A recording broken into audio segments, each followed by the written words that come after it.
Hey guys, how's it going? It is Wednesday, March 10th. It is 12:17 p.m. I am done for the day because the markets are choppy. Are there other opportunities out there? Yeah, sure there are. But they, yeah, they are harder to trade than usual, and I managed to squeeze a little gain, small gain. I was lucky to a degree.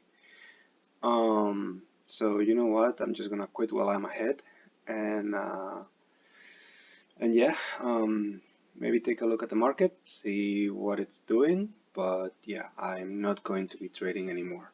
All right. So what did I do? I traded BA to the upside. I got next week's calls, so I was giving myself a little bit of extra time because, like I said, the markets are pretty choppy today. So I went out to next week. Okay.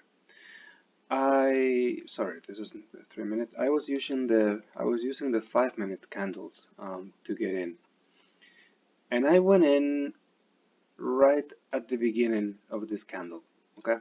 I Hold on, let me tell you the exact time. I went in at 10:15 with 53 seconds. Okay, so by then this candle had, already gone up a little bit, and I was taking the breakout of pre-market high, right? Breakout, retest, continuation.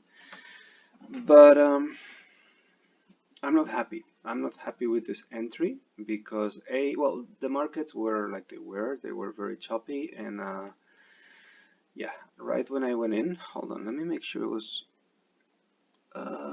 Yeah, yep. This trades in the Dow. Right when I went in, the Dow went down, and mind you, it was above all-time highs, but it just took a little dip, and down went my trade. Now, when you look at this from a bigger perspective, right, you see that this looks pretty good. We're in an uptrend, okay, and this has been strong lately, so I'm sure I was sure the buyers would come in and push it up, and they did. They did push it up. Great.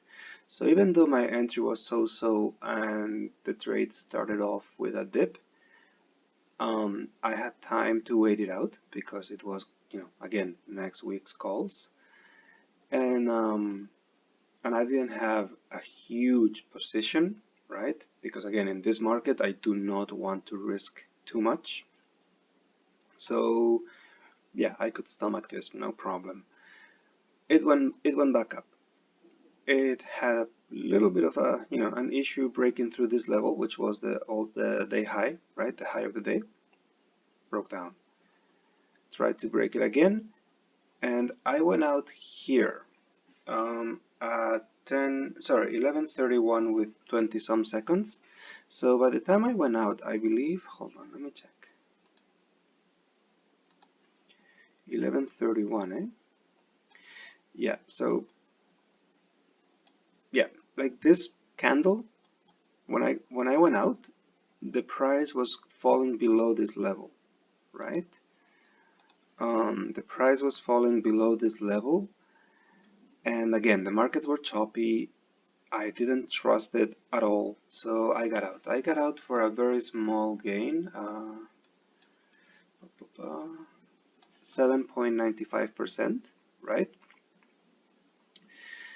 And yes, I missed this, which by now would have been,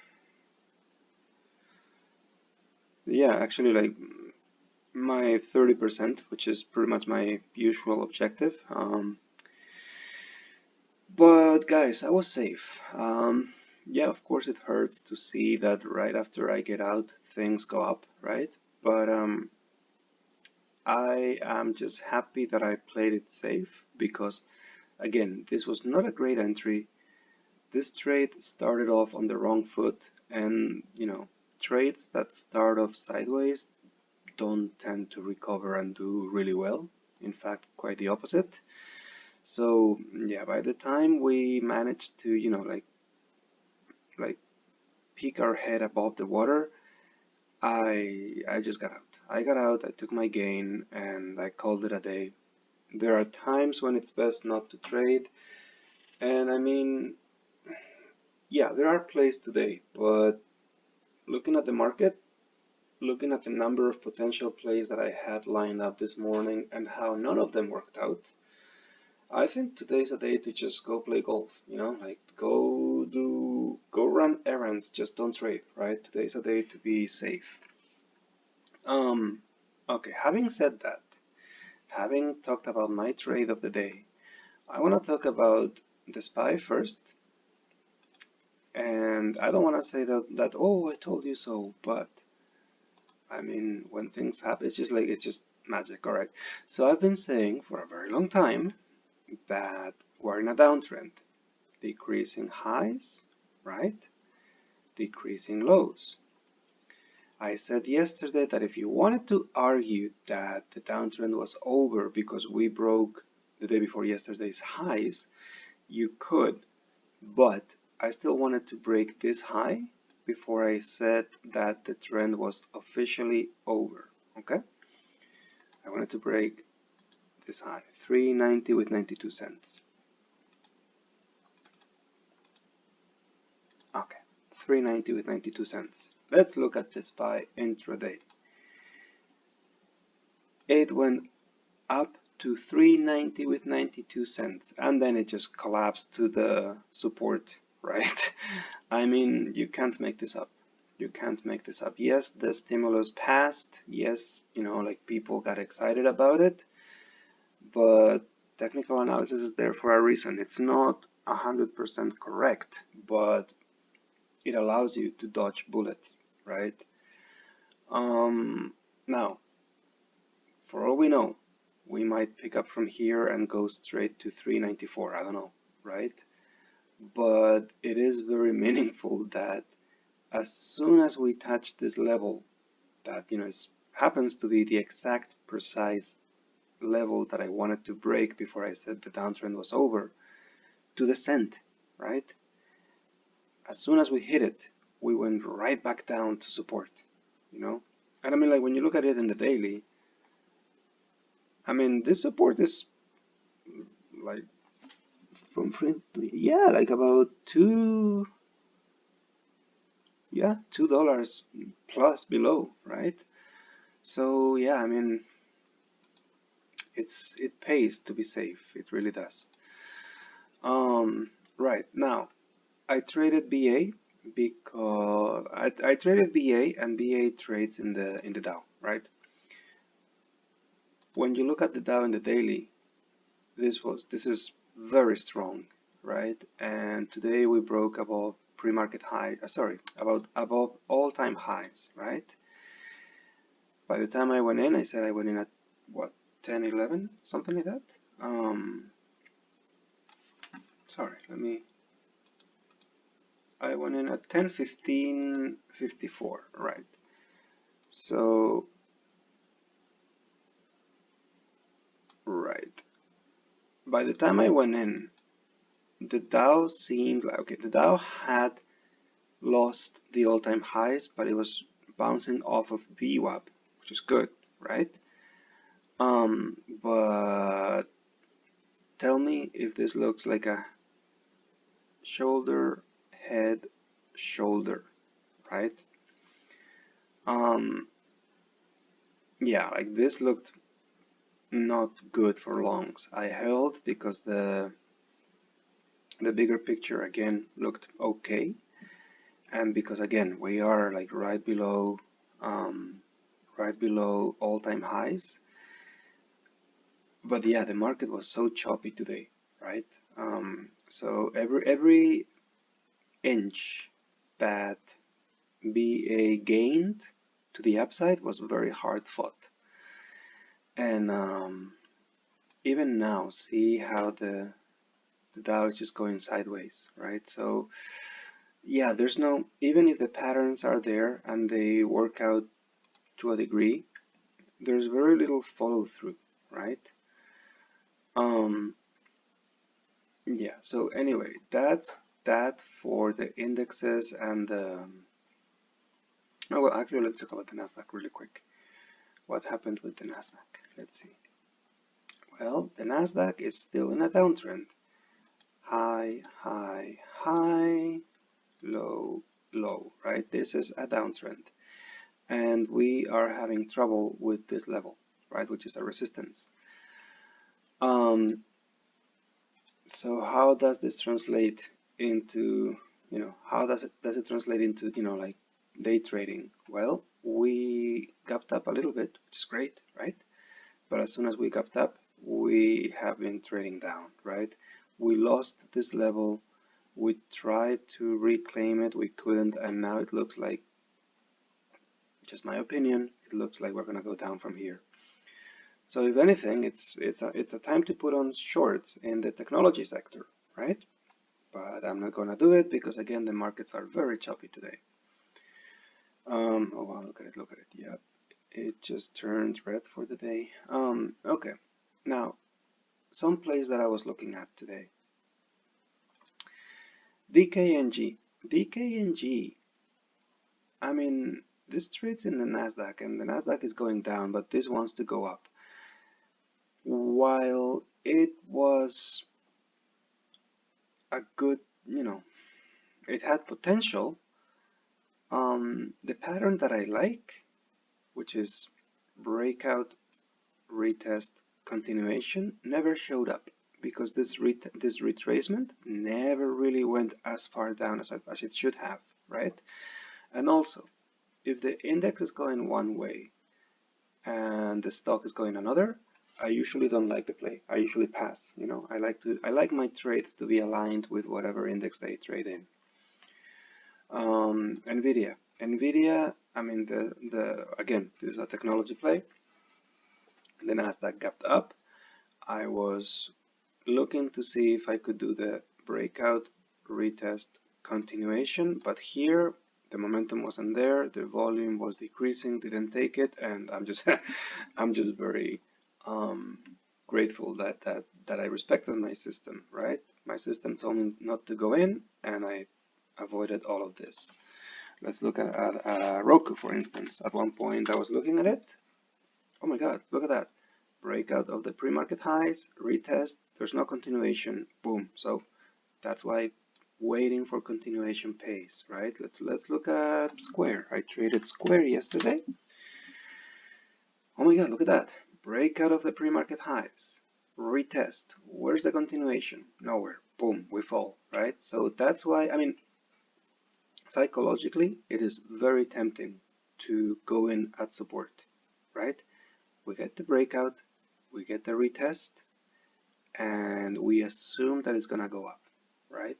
And in many cases it does, but in many cases it also doesn't, right? That's why I like to wait for the breakout, retest, continuation pattern, right? That's where your win rate really goes up.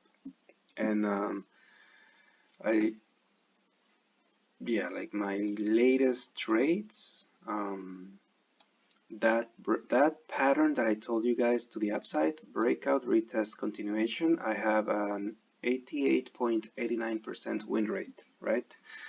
My average win is 14.31%. My average loss is 12.31%. So you do the math, right? I win 9 times out of 10 and I make 14% when I win and I lose 12% when I lose, right? So you do the math. Right, so that's going to be the video for today. The moral of the story is that it pays to be safe and it pays to respect your system and to take only the A plus setups, right? Anything else where you are forcing trades, it has a much lower odds of success. And even if you take a win here, I managed to take a win on a trade that was not ideal, but it was an 8% gain when my average for this same pattern is, or was at the time before this trade 15% something, right? 15 point something percent. So yeah, it doesn't pay. It doesn't pay to take B class setups. Alright guys, so be very picky with what you trade always. And if the conditions are not there, like today the market is very choppy, don't trade. Having said that, oh my gosh, oh my lord. Okay, I swear I had not prepared this. I wanted to say that last week I bought the $190 calls and for 13 something, and I sold them for 15 something, and by the time we hit this point, I think I had left like 10K on the table, right? Very hard to remain calm and remain zen, right? When you see that, like you had left so much money on the table. But I also said that GME was heavily manipulated, heavily kept up, right? I mean, it was being artificially kept up, and it was like a game of musical chairs. And look at that. This happened in 12 minutes. Yeah, each candle is 3 minutes, so 1, 2, 3, 4. 12 minutes. Look at that. Um, I almost feel like putting on a short when this opens, if it opens right. But I want because I will be revenge trading, and if anything, I would need to see a breakdown, retest of the market of the like after hours and pre-market lows, breakout, retest, continuation. If the momentum indicators that I have agree, otherwise no. So yeah, no, I don't think I will trade that because I mean we caught it together. I didn't know this was happening, and I don't want to trade something that just popped up on my radar like it did. That was, straight out of the blue. And yeah, I mean, so okay, what is my interpretation of this right now? There are a million dip buyers, but there's also many people, panic selling, right? Who's going to win? Well, for now, it's the the people that are selling who are winning, right? But again, we don't know if the buyers are gonna come in and push this up, right?